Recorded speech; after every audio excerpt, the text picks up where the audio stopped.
Let's just tackle a lot of these common internal objections to creating more content. Hi, I'm Content Kent. I've been making online videos that people love for 25 years. We are in day 9 of helping you and your business become your best influencers for yourselves. So we've talked a little bit about the cringe. Let's talk about the next big common objection that we get from potential clients, people thinking about posting online. They're not creative. A lot of this stuff isn't about creativity. It's about finding topics that you love to talk about that you can't really talk about in your own personal life, that your family, your friends wouldn't be interested in. But people that are in your industry, people that are looking for your services, people that have a common sense of like, I need to do this, but I don't know how, pain points, things like that, they are going to be interested and excited to hear what you say because typically to get access to you, it's hard. You have to schedule appointments. You have to find this. You have to find that. When you're creating content online, you're in control of how you get out that information.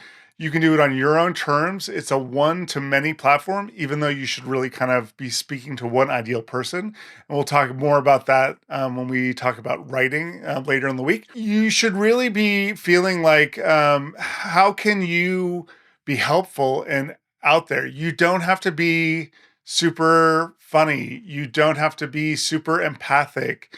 What you do need is to get to the point. You need to be like scatterbrained about things, and you need to edit and be cohesive a little bit about what you're trying to talk about.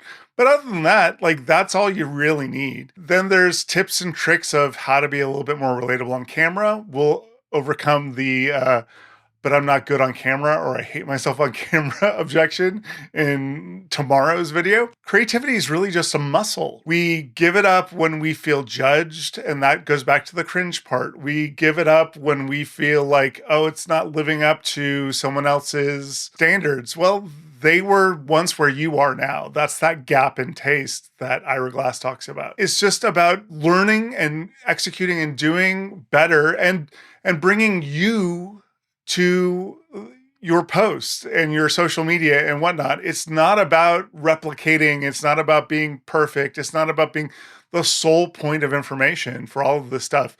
Everything that I'm talking about here, super Googleable. Everything that you're going to talk about, super Googleable.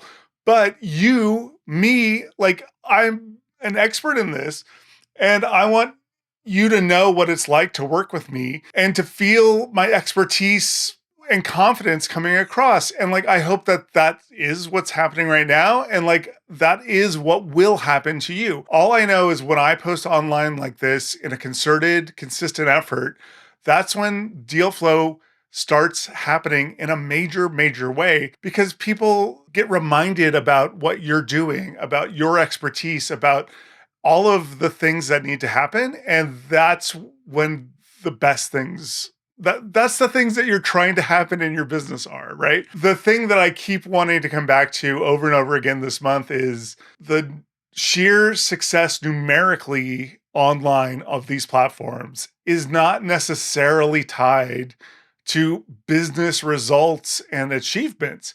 You can have massive business results if you reach the right people through your social media. You don't need necessarily to reach millions and millions and millions of people.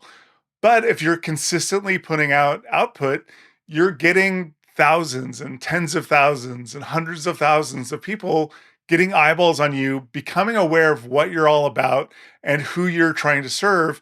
And then that becomes a virtuous cycle. What I'm doing right now, like, it's not a super creative expression. Like, it's well done, it's confidently lit, it's well edited, it's concise, it's focused, but it's not a personal expression of art. It's craft. And so you don't need to necessarily be creative. You need to learn techniques and crafts and communication skills that can be replicatable on a daily, weekly, whatever your cadence is basis. That's what you're looking for. So don't worry about being creative. Just worry about executing and finding that habit and building those muscles within you.